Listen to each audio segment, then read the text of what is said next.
Unison TV es un medio de comunicación que promueve el diálogo, la diversidad y la libertad de expresión en un marco crítico y respetuoso.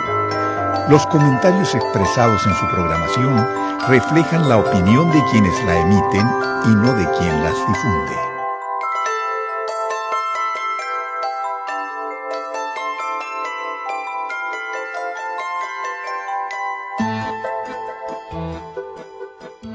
Ramiro Padilla Atondo es un prolífico escritor y periodista oriundo de Ensenada, Baja California. Lo mismo escribe narrativa como crónicas periodísticas.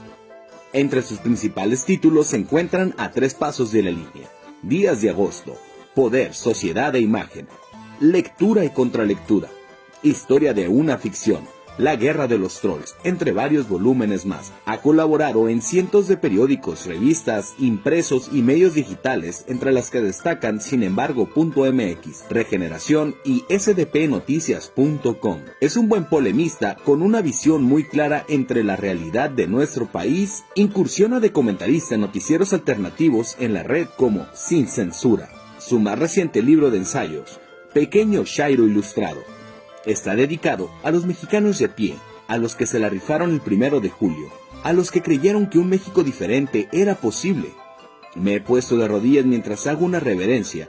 Si los millones de ustedes que salieron a defender el voto, este libro no habría sido posible, recalca Ramiro Padilla Atondo.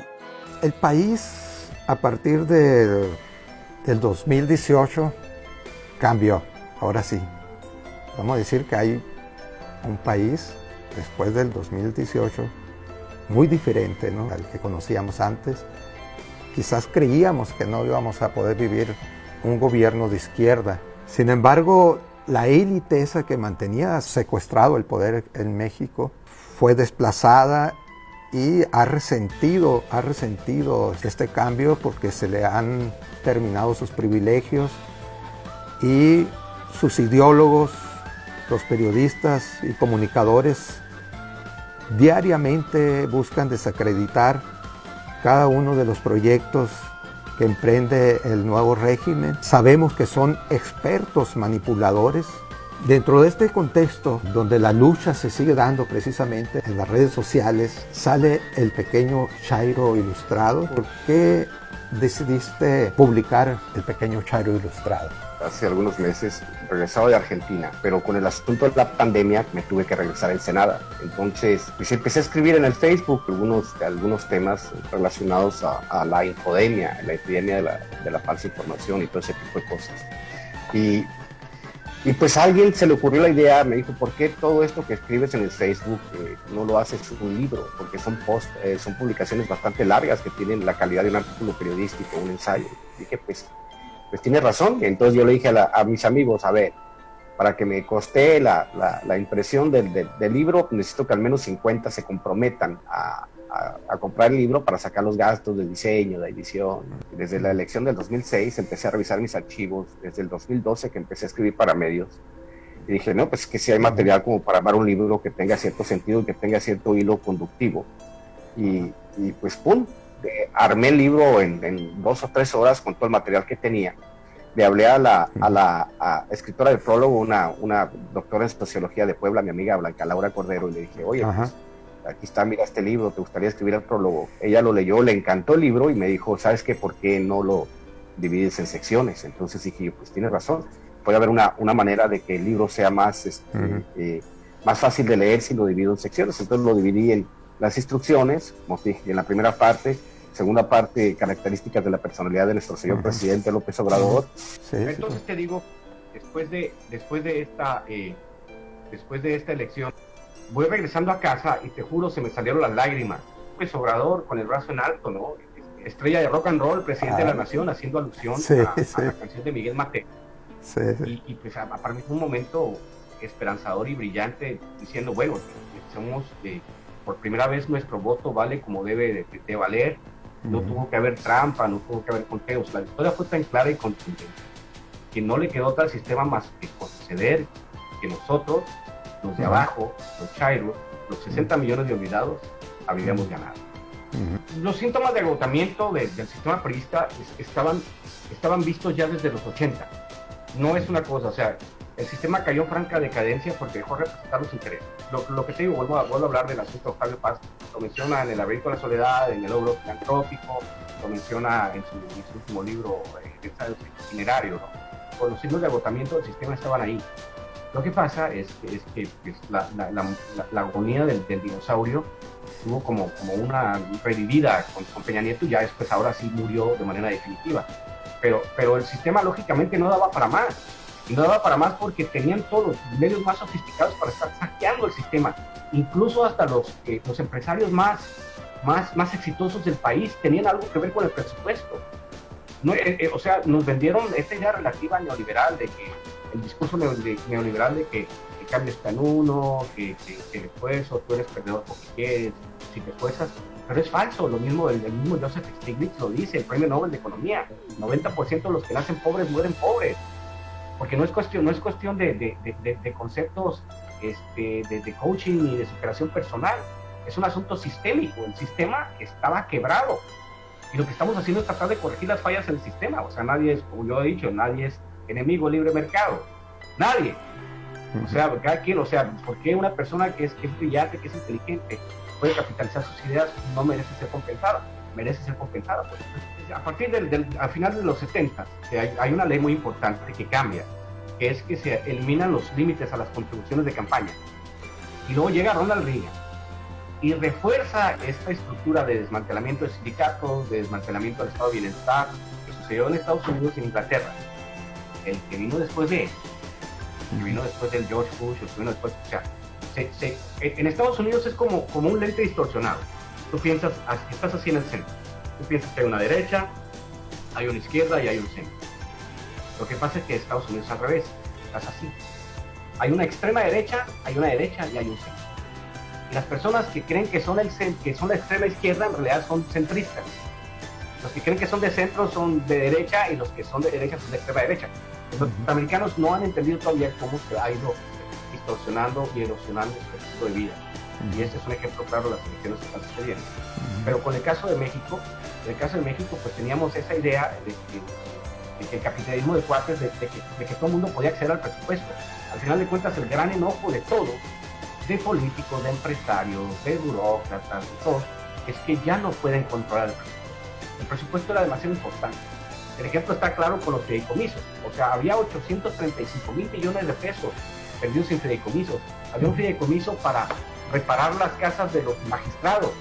Había un fideicomiso para averiguar qué tipo de chetos te podías comer. O sea, de ese tamaño de robo estaba la estafa maestra, estaba el caso de Javier Duarte, o sea, son ejemplos de robo descarado, y que esta minoría rapaz en México todavía se queje.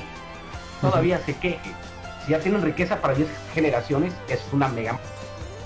Ramiro, ante todo esto, ¿no? Ante la andanada, el golpeteo que continúan, platícanos de este fenómeno llamado la mañanera.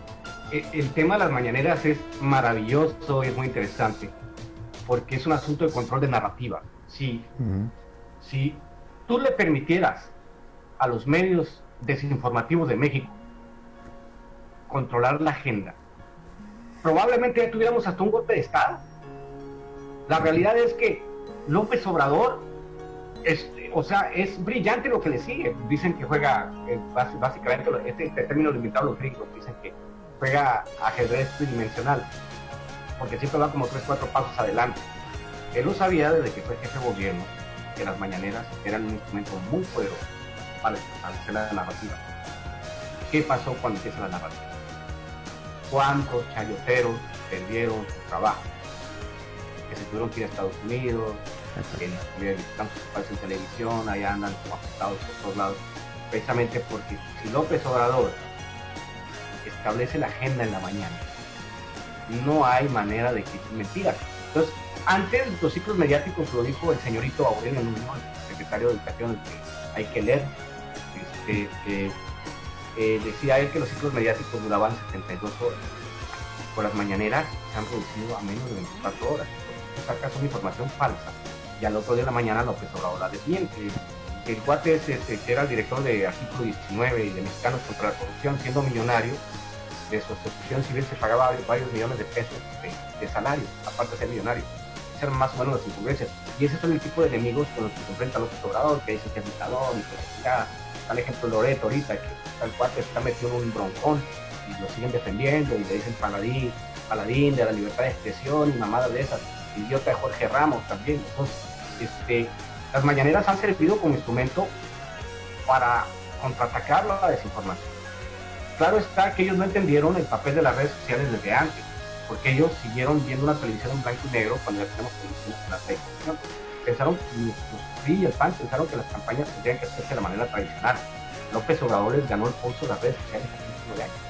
Entonces, ahora que las redes sociales se han convertido en los instrumentos de información preferidos de la gente, pues no tienen salida. Entonces, lo que están haciendo ahorita es construir una red de desinformación en las redes sociales.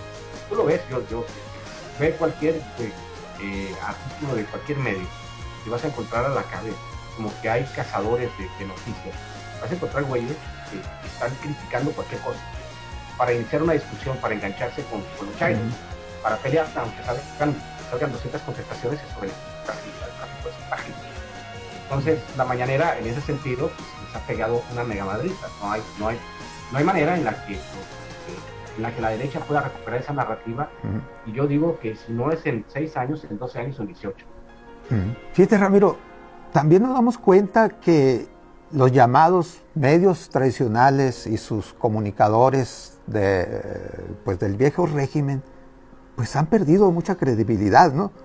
Pero incluso con eso yo veo un descaro en el sentido de que están defendiendo la corrupción. ¿Es un cinismo o la realidad rebasó a estos medios de comunicación?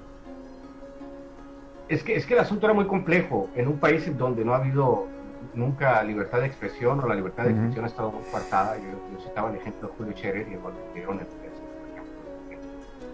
después del nuevo trato que hizo con los medios de comunicación, en la cual el gobierno repartía de manera generosa, ¿no? Estamos hablando, creo que en el sexenio de Peña Nieto, nada más de 60,000 millones de pesos repartidos entre los medios de comunicación que dictaban líneas, y mientras los dueños de esos medios de comunicación se hacían hiperricos, los reporteros seguían ganando una miseria, ¿no? Los editores seguían ganando una miseria. Y eran muy pocos estos chayoteros que se habían hecho millonarios de la corrupción y de los dividendos, ¿no? de la corrupción. Por ejemplo, la manera en la que se contaba la publicidad, que era muy inteligente la manera en que lo hacían. Por ejemplo, el portal de Ricardo Alemán, que tenía, por ejemplo, promoción del Seguro Social, promoción del Instituto de Vivienda, promoción de esto. O sea, todo el mundo, a ver, 300,000 pesos al mes para este güey, otros 300,000 pesos de otra Secretaría de Estado, de otro organismo de gobierno, y era la manera en que ellos les iban pagando pues, a estos cuates por aventar contenido falso. Y eso lo hicieron durante todo el sexenio, ¿no? Porque ya preveían lo que se venía. Entonces, de manera lógica, al acabarse esta ubre del presupuesto, que es lo que te digo, que ha sido la madre de todas las batallas, el control por el presupuesto, de los cuates que se quedan huérfanos. ¿Y qué credibilidad pueden tener si vendieron su alma al diablo? Pero también hay que entender que no había otra manera de ejercer el periodismo y hacer dinero. Porque, como tú dices, lo hablamos hace un momento, con los periodistas valientes que hacen reportaje, los que han hecho amenazas, las cientos de reporteros que han muerto en México, de los que nadie habla, de periodistas de provincia, de los que nadie habla, que arriesgan la vida por una miseria, los periodistas desplazados. Pero estos cabrones, lo que yo le llamo periodistas estilo Condesa o Polanco, güeyes que son millonarios y que no son intelectuales, son simplemente lectores de noticias. Es increíble la capacidad de influencia que tienen estos cabrones en los medios masivos. Pero sucedió una cosa, y esta es la cosa más importante, ¿no, Raúl? Que es que estos güeyes, los medios de comunicación eran piramidales, haz de cuenta, era una pirámide. El presidente decía una cosa en los tiempos del PRI, y ya de ahí se repartía la línea hacia abajo. Después los medios estaban coludidos, había maneras, acuérdate que hasta los 70s, 80s, yo creo, el único papel para periódicos que podías comprar era del gobierno, Entonces, si el gobierno te quitaba el papel, ya no podías imprimir tu periódico. Entonces, era una manera de controlar el medio de comunicación. Ahora, con los medios electrónicos, pasamos de ser una pirámide a ser horizontal. Porque ahora cualquier persona puede opinar y si tiene algo de razón, la gente lo va a seguir. Tal ejemplo, los youtubers de izquierda, aunque muchos de ellos no me gustan, pero al menos ofrecen una alternativa de información. La gente que está viendo esta entrevista tiene que entender esto. Los medios son empresas privadas con un mercado específico y ellos tienen un mercado específico. ¿Qué pasaría, por ejemplo, si Pablo Iriart empezara a hablar maravillas de la Cuarta Transformación? ¿Le ibas a creer? Por supuesto que no le ibas a creer. ¿Por qué? Porque ya tiene un mercado de lectores, de suscriptores, que le creen sus pendejadas. Y eso no va a cambiar. Entonces todos estos periodistas chayoteros tienen que mantenerse en la línea y morirse en la raya, porque nadie les va a creer si empiezan a ser objetivos. Si hicieron una carrera de echar mentiras, imagínate, es como el relato de Pedro y el lobo, ¿no? Ya viene el lobo, y ya cuando llegó el lobo, pues ya nadie les cree. Igual con los periodistas de México. Discriminar la información es fácil, o sea, ya los medios empiezas a ver y empiezas a comparar. Porque el asunto es que no existe la imparcialidad, eso es una falsedad. Todos tenemos una tendencia, de izquierda o derecha. Es falso. Cuando te dicen a político es que es de derecha, es falso. Porque nosotros los de izquierda siempre decimos, sí, güey, yo soy de izquierda. Sí, yo estoy con el... Y el otro dice, mira, yo no estoy ni a favor ni en contra de López Obrador y la chingada, pero mira, pero esto está haciendo mal. Y tú dices, dame la fuente. Y pues, te dicen que lo vieron en un grupo de WhatsApp y la chingada, o que lo vieron en otra cosa, y entonces lo vieron en el Universal, o lo vieron en Milenio, lo vieron en Reforma. Y tú sabes bien que esos cuates tienen un mercado específico de derecha. Entonces ellos tienen que atraer agua a su molino. Entonces está bien cabrón. En el caso de nosotros, pues no, porque nosotros ya sabemos cómo discriminar la información. Entonces yo le digo, a ver, y se lo he dicho a mis camaradas, a los youtubers de izquierda, les digo, a ver, cuando salga una información, no repliques la información a los 5 minutos. Porque luego salen a pedir disculpas, que te dicen chanclaza en el hocico, me equivoqué, y todos se equivocan, y se equivocan muy seguido. Y eso va minando la credibilidad. Los ciclos estos mediáticos que te decía, lo que ataja en la mañanera, el presidente, es lo que tenía que hacer muchos youtubers y muchos informadores también. Esto es agarrar y decir, a ver, esperemos a que pase la noticia, recabamos más información antes del clic fácil para que la gente, para que tenga tener un chingo de entradas a mi canal. Es lo que uno tendría que hacer, al menos si uno quiere construir una credibilidad. En el caso de los chayoteros, pues no, están atorados en un callejón sin salida. ¿Siguen teniendo recursos económicos? Sí. ¿Hay grupos de poder que quisieran ver fracasar al gobierno? Sí. Pero la balanza está de otro lado y electoralmente no van a ganar. En el caso de esta evolución, sobre todo en México, de la evolución a un modelo muy parecido al norteamericano, pues es entendible que atacar la máxima casa de estudios como la UNAM, ¿no? y ponerlo de revoltosos de toda la vida. En el caso de las regiones geográficas específicas, por ejemplo, toda la franja norte, donde somos nosotros, donde pues aquí en Ensenada, hasta hace pocos años no existía ninguna carrera como abogacía, sociología, psicología, nada que tuviera que ver con las ciencias sociales, sino aquí había oceanología, ingeniería industrial, no había nada que ver con las humanidades. Para nosotros, al contrario de la larga tradición que se tiene al interior de la República, a nosotros acá era bien extremadamente difícil que hubiese carrera de humanidades. Se había en Tijuana y Mexicali, ¿no? Pero acá en Ensenada no había nada de humanidades. O sea, aquí no hay filosofía y letras todavía, por ejemplo. No existe ninguna facultad. ¿Y por qué? Porque el mercado para los ingenieros industriales, los ingenieros civiles y la chingada es muy amplio. Es un ejemplo claro de cómo nosotros, como estamos más influenciados por el asunto de los Estados Unidos, tenemos mucho menos humanidades.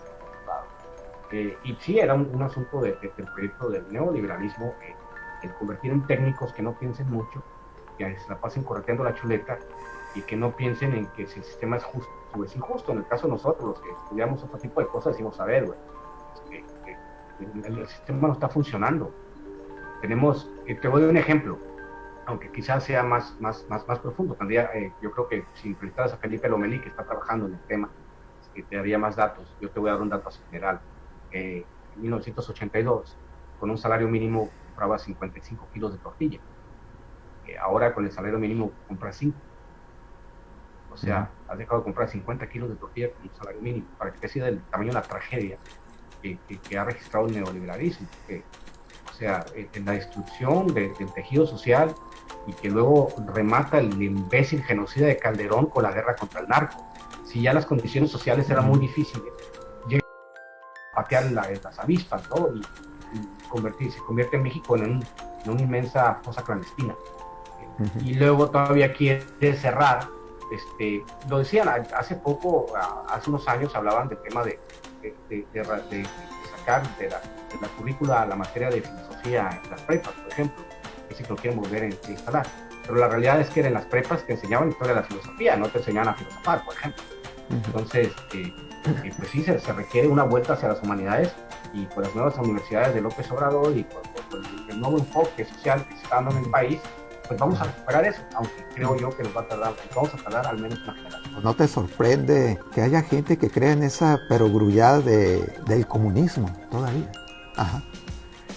Yo lo decía en una plática que tuve con Vicente Serrano a través del canal Sin Censura, ya sabes que fue los miércoles.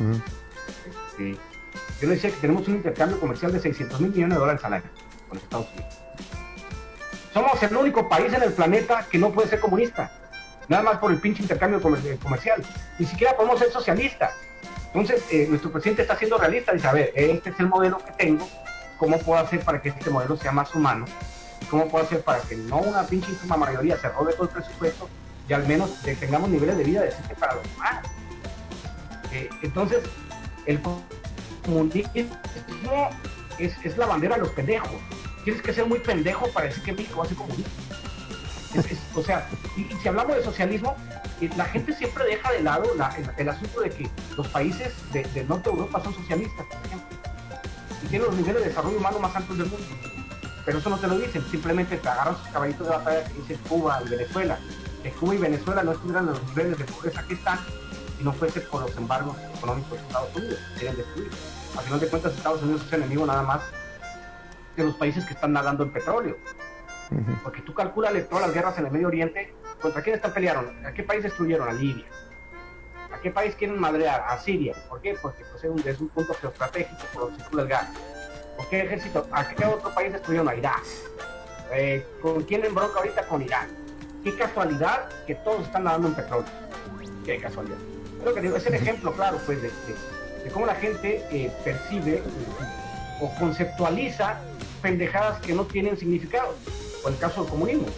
Decir que México va a ser un país comunista cuando, aunque tengamos una tradición de izquierda sólida y que tengamos quizás márgenes democráticos más amplios que los norteamericanos, pues realmente no existe. Porque nadie, jamás, ningún gobernante en el mundo se va a dar un balazo en el pie con un intercambio comercial tan intenso como Estados Unidos. Y al final de cuentas es lo que dicta si vamos a comer o no vamos a comer. Es un ejemplo, ¿no? Aparte, hay que recordar de los acuerdos de Bucareli, no nos dejaron desarrollar nuestra industria porque si los mexicanos somos algo, somos exportadores de cerebros. No tenemos cabida acá. No hay manera de que nosotros los mexicanos podamos desarrollar. Es bien interesante este punto, porque mientras Estados Unidos es la meca del individualismo, donde decía también Octavio Paz, haciéndome al laberinto de la soledad, dice, en Estados Unidos son grandes masas de solitarios. Ellos no tienen la comunidad que nosotros tenemos los mexicanos, pero esas grandes masas de solitarios tienen intereses en común y les interesa que las cosas funcionen. Los mexicanos no, vivimos una sociedad normal porque no entendemos los alcances de la solidaridad.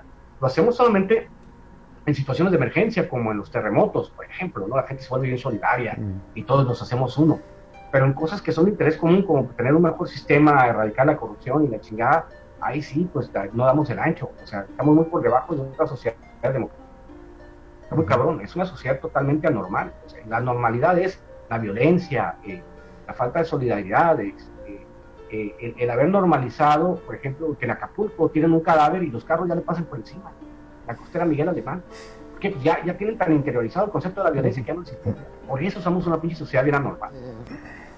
Oye, Ramiro, aparte de que coman frutas y verduras, ¿qué les recomendarías a los propagadores del odio? Es muy difícil porque es como el dicho que dice, no le puedes enseñar maroma nueva a un chango viejo, no van a cambiar. La verdad, lo único que podemos hacer es contrarrestar las campañas de desinformación que ellos tienen con la verdad. Al final de cuentas la gente va a terminar por casarse con la verdad. ¿Y cómo se mide la verdad? Ahí está el detalle. ¿Cómo se mide la verdad? Se mide por el sentimiento de que está siendo tomado en cuenta. Se mide cuando tú ves un viejito en el mercado llenar su carrito por primera vez en su vida, una persona que nunca tuvo. Se ve cuando un niño indígena de la Sierra de Guerrero puede comer en la escuela, puede transportarse. Se ve cuando una empleada de una maquiladora en Ciudad Juárez puede contar con ayuda para los últimos de sus hijos, una madre soltera. Ahí es donde se mide la verdad. No se miden los pleitos de Palacio y los pleitos de los cortesanos. Entonces, yo le recomendaría a los cuates porque al final de cuentas no es tanto un asunto de credibilidad, porque la mayoría de los mexicanos ya sabemos que echan mentiras. Lo que pasa es que a muchos mexicanos les gusta que les digan mentiras. Es parte de la idiosincrasia del mexicano. O sea, lo dice también Agustín Basabe, mexicanidad y esquizofrenia, ¿no? Nos encanta la simulación, somos simuladores por naturaleza. Somos de los que te da un abrazo y la chingada, no te decimos que no, nomás no te decimos cuándo. O sea, tenemos esa parte en la cual la simulación y la mentira son partes esenciales de nuestra sociedad, pero también tenemos que cambiar ese tipo de cosas. Es extremadamente difícil cambiar. Es como si estuviéramos en un eterno abrazo de Agapé. Sí. Mira, el asunto es, y yo lo comparo, yo que somos norteños, que no conocemos mucho de los códigos del interior de la República. Yo no entiendo por qué yo me tengo que ir a una reunión con una persona de allá del altiplano, y son reuniones de aproximación, temas que tú y yo resolvemos en 5 minutos. A ver, ven para acá, pinche Raúl, vamos a ver qué onda, nos ponemos de acuerdo, se acabó. Allá no, allá tienes que aproximarte, saber si eres amigo o enemigo. Y esa es la cultura del cortesano, que es la cultura neocolonial. O sea, así trabajando, o sea, no sabías quién era amigo o enemigo, desde los virreinatos, contrabando y traición y la chingada, quién te va a apuñalar, no sabes. Entonces es extremadamente difícil, al menos para nosotros, que los que hemos vivido todavía en el norte o en Estados Unidos, muy difícil, porque en todos los países sabemos que hay cierto nivel de simulación. Los norteamericanos, el ejemplo claro es que tienen una cultura protestante hipócrita, y nosotros tenemos una cultura católica y simuladora, donde todo el mundo va a persinarse a la iglesia, pero saliendo de la iglesia siguen comiendo gente. Es muy difícil. Hay que aprender pues a entablar una nueva realidad donde las cosas signifiquen lo que tienen que significar, al menos. Oye, vamos a suponer que estemos discutiendo tú y yo, ¿no? Y que yo fuera, o digamos, derechango. De decir, bueno, Ramiro, a ver, si tanto te gusta Cuba, ¿por qué no te vas a vivir para allá? Ese es un pinche tema súper interesante, porque lo estudié el pequeño Chairo justamente. El asunto es un asunto de libertad. ¿Qué tanta libertad tienes? Entiendo yo que los cubanos requieren hacer ajustes importantes a su sistema, pero no se entiende Cuba de los últimos 60 años sin el embargo norteamericano. Por supuesto que habrá gente que te diga que pues ahí estaban los rusos para ayudarles, pero nunca se va a comparar. Que tengas un pinche bloqueo por todos lados, no se te permite comprar más que en efectivo, y que quieren haber asfixiado a la sociedad cubana, y lo único que hicieron fue hacerla más unida. Por supuesto que hay una diáspora cubana. En el caso de los cubanos tenemos que ver los niveles de libertad. ¿Qué niveles de libertad tienen los cubanos y qué niveles de libertad tienen los norteamericanos? Los norteamericanos son felices siendo esclavos del sistema económico, mientras que los cubanos no son esclavos de ningún sistema económico. O sea, son víctimas de un embargo, son cosas diferentes. Entonces, cuando tú hablas de libertades, a un cubano no lo van a sacar de su casa si deja de pagarla. En Estados Unidos te saca a patadas el sheriff en un mes y te arruinan el crédito. Entonces tú siempre en Estados Unidos estás en la carrera contra la rata, mientras que los cubanos se la llevan bien. O sea, con sus limitaciones, también tienen que corretear la chuleta, es muy difícil conseguir comida, conseguir vestidos. Los cubanos quieren exactamente lo mismo que queremos todos los demás: tener vacaciones, tener un automóvil, o sea, tener cosas bonitas, pero también tienen que ver mucho para la cultura del consumo. Y mientras tú estás bajo un ataque brutal ideológico de la diáspora cubana, que manda una señal de televisión y que todo el mundo tiene antenas piratas en Cuba para recibir un estilo de vida que no es realmente que es accesible para la mayoría de nosotros los latinoamericanos. Por eso nosotros también, al igual que todos ellos, volteamos a un modelo más socialdemócrata, porque el modelo norteamericano neoliberal no funciona ni siquiera para ellos. Por eso Estados Unidos, ahorita el país empieza a caerse en pedazos. Es un ejemplo de que vivimos una falsa ilusión. Entonces estamos asistiendo a la derrota, ya no digamos moral, sino cultural de la derecha. La derecha fue derrotada culturalmente hace años. Lo que pasa es que este tipo de cosas Aunque Francis Fukuyama, en su libro El fin de la historia, a la caída del régimen soviético, decía que ahora sí el capitalismo se instauró, no es cierto. El mismo Samuel Huntington, el otro ideólogo, ideó las intervenciones norteamericanas en el Medio Oriente. Él decía que Estados Unidos estaba cambiando, y no para bien, sino para mal, porque los mexicanos no nos adaptamos tan fácil, cosa que tiene mucho de mentira. Pero la realidad es que la extrema derecha, pues no, o sea, los recursos del planeta no son eternos. Podemos permitir a cierto grado de destrucción en el planeta y no podemos seguir empobreciendo a la gente de por vida. Entonces esto tiene que cambiar. Por eso la derecha perdió la batalla. Ahora es cuestión de que acepten su derrota. Ramiro, si tú te llamaras Ramiro Cota Villavicencio, ¿cómo de qué estado serías? De Baja California. A lo mejor de La Paz. Y si te llamaras Ramiro Valenzuela Moroyoki. Es de Sinaloa.